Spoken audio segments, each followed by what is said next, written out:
से बोलो जय श्री कृष्ण। जय श्री कृष्ण।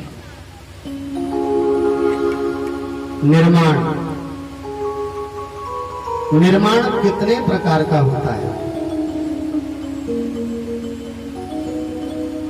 अभी अपन कहां तक पहुंचे थे सृष्टि में? ब्रह्मा विष्णु महेश तक।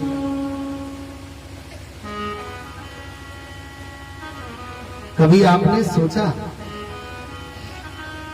भागवत में वर्णन है कि संपूर्ण सृष्टि का अधिष्ठाता जो है वो ब्रह्मा है। ब्रह्मा सृष्टि की रचना करता है, पर ब्रह्मा का निर्माण कहां से हुआ?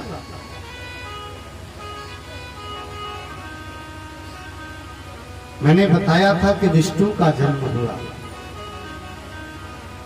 अन्यत्र पुराण मैंने बताए आपको, सिर्फ पुराण से चर्चा की, देवी भागवत से चर्चा की, विष्णु महापुराण से चर्चा की। पर एक चीज और बताऊंगा, क्षीर सागर में विष्णु लेटे हैं और सबसे पहले सृष्टि में 3 गुणों का आगमन होता है। कौन कौन से? सतोगुण, रजोगुण और तमोगुण। बहुत अच्छे श्रोता हैं आप लोग।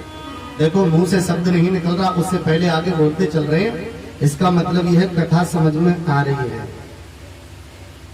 अच्छा, यहाँ कोई विद्यार्थी ऐसा बैठा है जिसने साइंस पढ़ी हो? आप लोगों से पूछ रहा हूं, कथा की बात कर रहा हूं। अगर साइंस पढ़ी है तो केमिस्ट्री भी पढ़ी होगी। केमिस्ट्री पढ़ी है तो ये 3 तत्व भी पढ़े होंगे आपने। कौन से? सतोगुण, रजोगुण, तमोगुण। कौन कौन से इनका नाम बता दे रहा हूं। इलेक्ट्रॉन, न्यूट्रॉन और प्रोटॉन। आप ये मत कहना कि ये फिजिक्स का क्लास चल रहा है क्या? हाँ, ये फिजिक्स है, ये ग्रंथ जो है विज्ञान है, ये केमिस्ट्री है। थोड़ा सा बुद्धि को खोलोगे तो सब पता चलेगा। रजोगुण का मतलब क्या है? रजोगुण का मतलब क्या है? रजोगुण का मतलब है सृष्टि को बढ़ाना। तो रजोगुण कौन है? ब्रह्मा जी है रजोगुण। तमोगुण कौन है? शिव है तमोगुण। विष्णु क्या है? बोले विष्णु है सतोगुण। अगर फिजिक्स केमिस्ट्री पढ़ी हो आपने तो आपको एक चीज और बता दूं, एक नेगेटिव है इलेक्ट्रॉन, न्यूट्रॉन, प्रोटॉन, एक पॉजिटिव है और तीसरा जो है वो दोनों का समावेश करता है, दोनों को संतुलित करता है। जो दोनों को संतुलित करता है। अरे 3 गुणों में भी तो यही है, एक निगेटिव है, एक पॉजिटिव है, और विष्णु जो है वो दोनों को संतुलित करते हैं। तो ये केमिस्ट्री भी इसी चीज पर आधारित है। प्रेम से बोलो विष्णु के अंदर सतोगुण आया, नींद आ गई और वो हजारों वर्षों तक सो गया।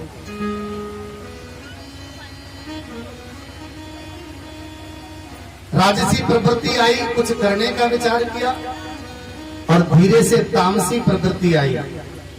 तामसी आई तो नाभि से तंतु और तंतु से कमल निकला और कमल से कौन बना? ब्रह्मा। ब्रह्मा ने क्या किया? सृष्टि का निर्माण किया। प्रेम से बोलो राधे। अच्छा, ब्रह्मा को आपने देखा है? आप लोगों से पूछ रहा हूं, ब्रह्मा को आपने देखा है? नहीं देखा। देखना चाहते हो ब्रह्मा कहां है? आप सोचेंगे वाह महाराज, ब्रह्मा जी को स्टाफ में साथ लेकर आए क्या? सृष्टि के अंदर ब्रह्मा भी है, विष्णु भी है और शिव भी है। सृष्टि के अंदर सब है। प्रकृति सृष्टि की बात कर रहा हूं।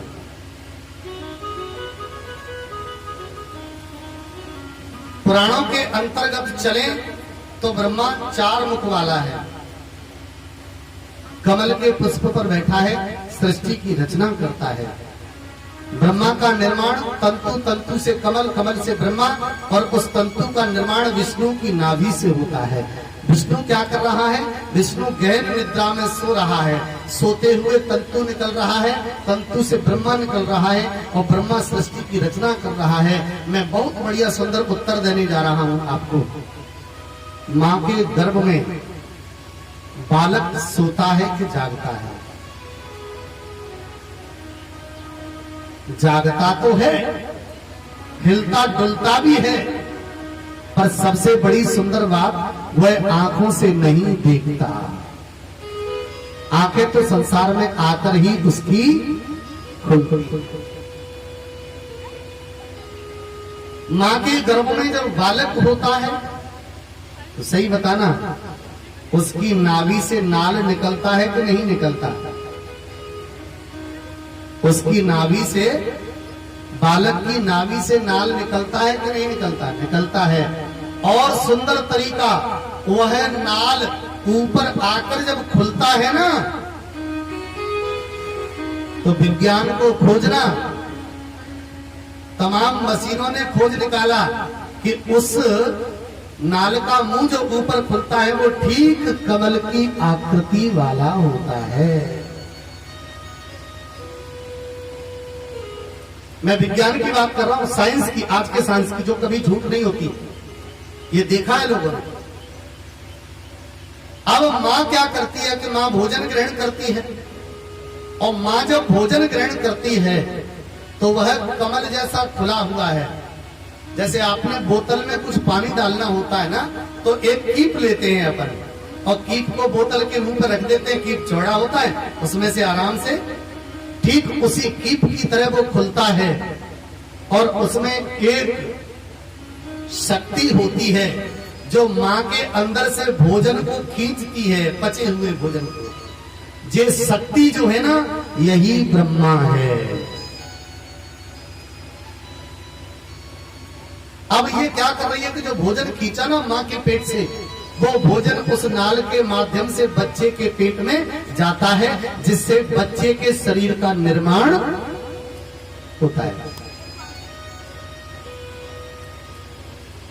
ब्रह्मा का काम क्या है? सृष्टि की रचना करना। और ये नाल क्या कर रहा है? नाल शरीर की रचना कर रहा है। आप सोच रहे होंगे शरीर और सृष्टि अलग है, तो मैं आपको एक जानकारी और दे दूं। प्रकृति के कितने तत्व हैं? तर्क संग्रह से बात कर रहा हूं। पृथ्वी के तत्व कितने, प्रकृति के तत्व कितने हैं? पृथ्वी के, प्रकृति के 24 तत्व हैं। किन्हीं जगहों पर 23 तत्व हैं। प्रेम से बोलो। एक बात और सुन लीजिए, 23 तत्व कौन कौन से हैं? 5 तत्व, चित जल पावक गगन समीर, ये 5 तत्व, और 5 इनकी तन मात्राएं, शब्द रूप रस और गंध स्पर्श, 5 5 और 5 कितने हो गए? 10, और 10 इंद्रियां कितने हो गए? 20। 5 तत्व, 5 स्पर्श तन मात्राएं 10, और 10 इंद्रियां 20, मन बुद्धि चित्त कितने हो गए? 23। इन 23 तत्वों से प्रकृति का निर्माण होता है। ईमानदारी से बताइए, ब्रह्मा ने इन 23 तत्वों का निर्माण शरीर के अंदर किया कि नहीं किया? तो प्रकृति है 2, एक ये दिख रही है वो, और एक ये शरीर की प्रकृति। इस प्रकृति को उस ब्रह्मा ने बनाया, तो इस प्रकृति को मां के गर्भ में नाल के द्वारा जो कीप बना, जो कमल जैसा खिला, उसके अंदर जो शक्ति थी, उस शक्ति ने मां के गर्भ से भोजन को खींचा और इस शरीर का निर्माण किया। काम दोनों का बराबर है। प्रेम से बोलो। अच्छा, एक जानकारी और आपसे मैं लेना चाहता हूं, आप ही लोग बताना मुझे, सही उत्तर देना, भटकाना मत मुझे। शरीर में सबसे पहले मां के गर्भ में शरीर के कौन से अंग का पहले निर्माण होता है? आप लोगों से पूछ रहा हूं, ये कथा नहीं है, बहुत बड़ी ज्ञान की चर्चा है। शरीर में सबसे पहले कौन से अंग का निर्माण होता है मां के गर्भ में बालक का? लो साहब, एक ने तो हाथ से मुंह ऐसे लगा के कह दिया पता। अच्छा, कह रहे हैं कि मस्तक का। एक बात और बताऊं, मस्तक का निर्माण नहीं हो सकता। मस्तक का निर्माण नहीं हो सकता। मस्तक का निर्माण बहुत बाद में होता है। सबसे पहले निर्माण होता है हार्ट का।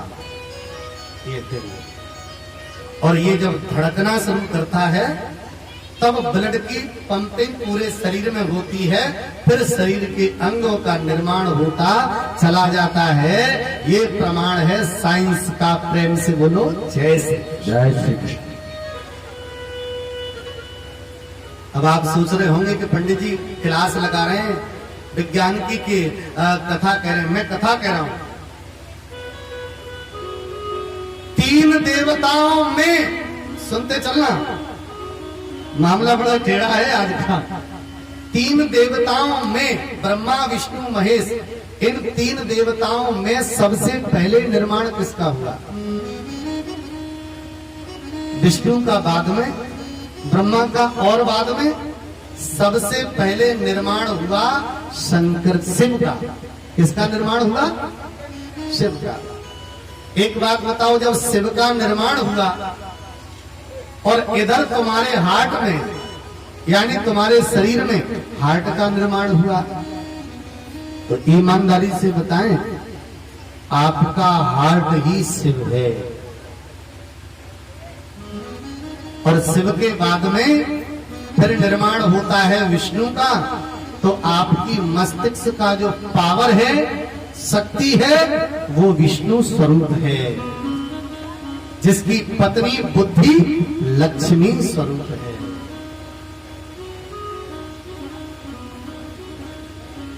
बहुत मामला टेढ़ा है। प्रेम से बोलो पावन श्रोता।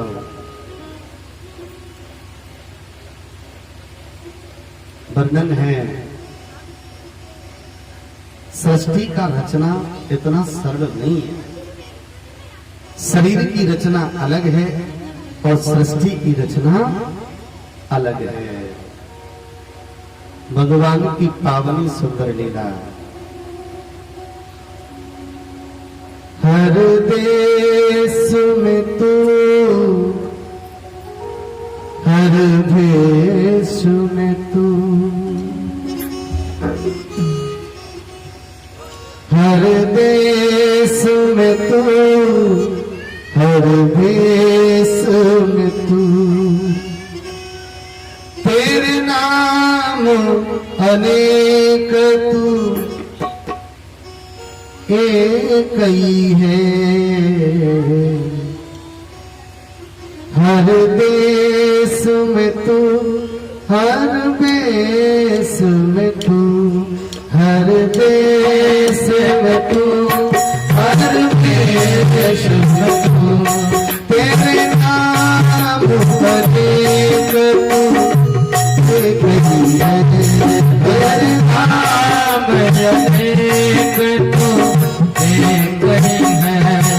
हर देश में तू, हर देश में तू, हर देश में तू, हर देश में तू, तेरा नाम अनेक तू एक ही है।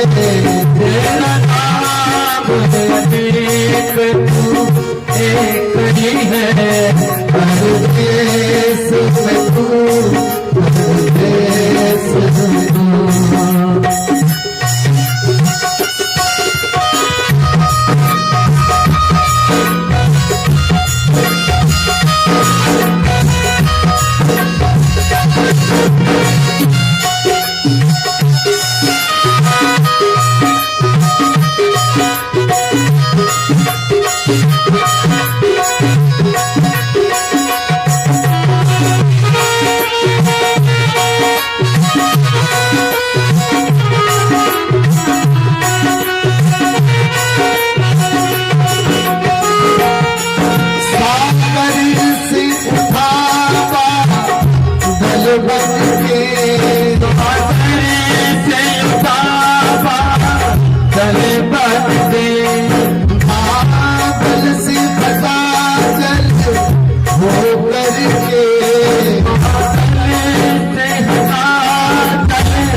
नदियाँ गहरी तेरे भिन्न प्रकार तू एक ही है हर देश में तू हर देश में तू तेरे नाम अनेक तू एक ही है हर देश में तू हर देश में तू तेरे नाम अनेक तो एक ही है। तेरा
नाम अनेक तू एक ही है हर देश में तू हर देश में तू तेरे नाम अनेक तू एक ही है।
Hare